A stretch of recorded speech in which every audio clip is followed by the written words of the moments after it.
అమ్మా అని వచ్చి ధర్మరాజు ఆమె కాళ్ళ దగ్గర నిలబడి ఒక్క మాట అన్నాడు. చిట్ట చివర కురుక్షేత్రం అయిపోయిన తర్వాత, అమ్మా నీ బిడ్డలందరినీ చంపేసిన పాపిష్టివాణ్ణి నేనేనమ్మా, నన్ను నీ శాపంతో కాల్చేయమ్మా అన్నాడు. ఆయన కూడా కొడుకేగా. అమ్మా ధర్మం కోసం చంపాను కానీ నా అంత నేను చంపలేదమ్మా, నీ బిడ్డల్ని చంపడం తప్పైతే నన్ను కాల్చేయి అని ధర్మరాజు వస్తే ఒక్క మాటల్లా కళ్ళంబట నీళ్లు కార్చి ధర్మరాజుని కౌగిలించుకుంది. కానీ ఒక్క బిడ్డ కూడా బ్రతకలేదన్న బాధతో ఆమె చూసినప్పుడు కొద్దిగా కళ్ళకి కట్టుకున్న బట్ట జారి ఆమె దృష్టి పడినందుకు ధర్మరాజు అంతటి వాడికి కాళ్ళు బొబ్బలెక్కాయి. అంటే అంతటి పతివ్రత. కానీ యుద్ధభూమిలోకి వెళ్లి చూసినప్పుడు కొడుకులందరూ మరణించి ఉంటే అందున దుశ్శాసనుడు భయంకరంగా వక్షస్థలం బద్దలైపోయి పడిపోతే ఆమె కోపం అటు తిరిగి ఇటు తిరిగి ఎవరి మీద నిలబడాలో తెలియక అంతటి గాంధారి కూడా పుత్రవ్యామోహాన్ని పొంది కృష్ణుడి వంక చూసింది.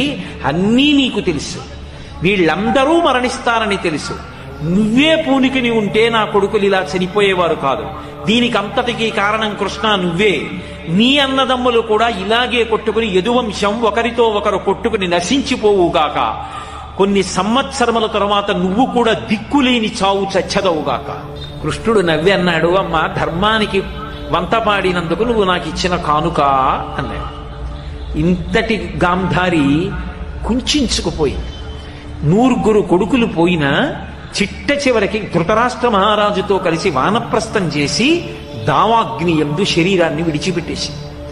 నిజంగా మీరు గాంధారీదేవి యొక్క జీవిత చరిత్రని పరిశీలనం చేస్తే అంత శక్తివంతురాలయ్యుండి అటువంటి ప్రదేశంలో ఉండి కూడా ఆమె ధర్మం తప్పకుండా ప్రవర్తించింది. ఒకసారి దుర్యోధనుడు వచ్చి ఆమె కాళ్లకు నమస్కారం చేసి నాకు విజయం కలగాలని ఆశీర్వచనం చెయ్యమంటే నిర్మోహమాటంగా చెప్పింది, ధర్మం ఎక్కడుంటుందో అక్కడే విజయం, నీకు విజయం కావాలనుకుంటే ధర్మాన్ని నిరంతరం పట్టుకునే ధర్మరాజు యొక్క పాదములను ఆశ్రయించు, ఆయనకి వశవర్తివై ప్రవర్తించు, అప్పుడు ధర్మాన్ని నువ్వు పొందుతావు, దాని వలన విజయాన్ని పొందుతావు తప్ప నువ్వు అధర్మాన్ని పట్టుకుని గెలవలేవు దుర్యోధన అని చెప్పి. అంతటి ధర్మపక్షపాతి అయి తన బిడ్డలతో కాని భర్తతో కాని ధర్మం విషయంలో అసలు వెనుకంజ వెయ్యకుండా మాట్లాడగలిగినటువంటి స్థితిని పొందినటువంటి స్త్రీరత్నం గాంధారీదేవి. ఈ దేశంలో కొంతమంది స్త్రీల యొక్క త్యాగం, వాళ్ళ యొక్క జీవనం చదువుతుంటే నిజంగా ఎంతటి మెరుపులో అర్థమవుతుంది. ఎంత చెప్పినా వినకుండా తిరిగి తిరిగి అగ్నిహోత్రాన్ని కౌగిలించుకుని మడిసిపోయిన 100 కొడుకుల్ని చూసుకొని ఆఖరణ వృద్ధాప్యంలో తల్లిదండ్రుల్ని చూసుకోవడానికి ఒక్కడు బ్రతకలేదురా, ధర్మాన్ని వదిలిపెట్టి ఇంతమంది పడిపోయారా అని కుంతి బిడ్డల పంచ చేరి జీవితం గడిపి భీముడనే మాటలు వినలేక వానప్రస్థానికి వెళ్ళిపోయింది. అంత గొప్ప గాంధారి. అలాగే కుంతిదేవి మహాతల్లి జీవితంలో ఎంత కష్టపడిందో. అసలు కుంతీదేవి జీవితం భారతంలో చదివితే ఇన్ని ఉత్థాన పతనాలు, ఇంత సహనం, ఇంత గొప్ప లక్షణాలు మన జాతిలో స్త్రీలకి తప్ప ఎక్కడ కనపడతాయనిపిస్తుంది. ఇటువంటి స్త్రీలు పుట్టిన గడ్డ ఎంత గొప్పదిరా ఈ స్త్రీ జాతి. తెల్లవారి లేస్తే వాళ్ళ పాదాలకి నమస్కరించాలనిపిస్తుంది. మీరు చూడండి, కుంతిదేవి పుట్టింది నిజానికి కుంతిభోజని యొక్క పుత్రికగా కాదు, ఆమె శూరుని యొక్క పుత్రిక. అందుకే శ్రీకృష్ణుడికి మేనత్త, వసుదేవునికి చెల్లెలు. కానీ కుంతిభోజుడు పెంచుకున్నాడు.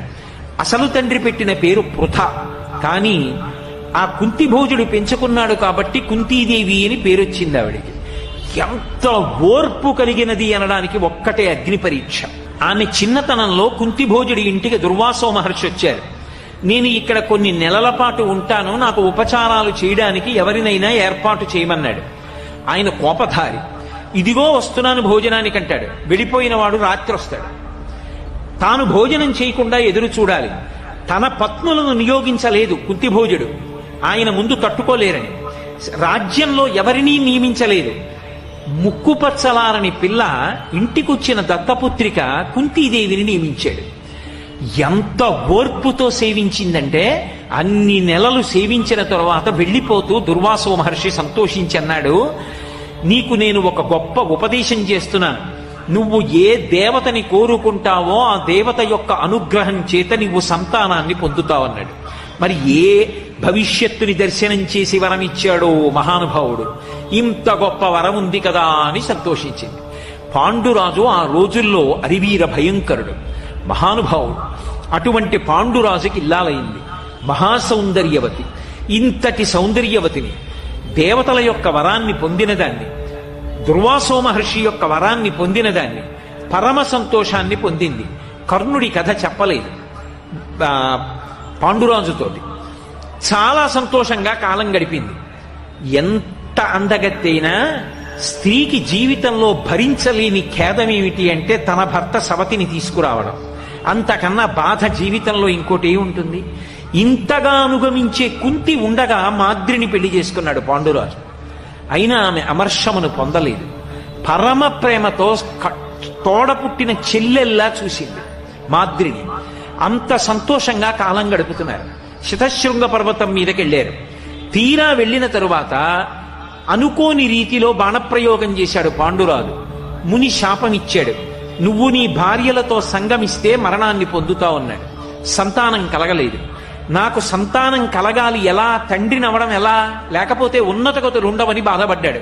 కుంతీదేవి చెప్పింది, నాకు వరం ఉందండి, అయితే నువ్వు ప్రార్థన చేసి సంతానాన్ని కనన్నాడు.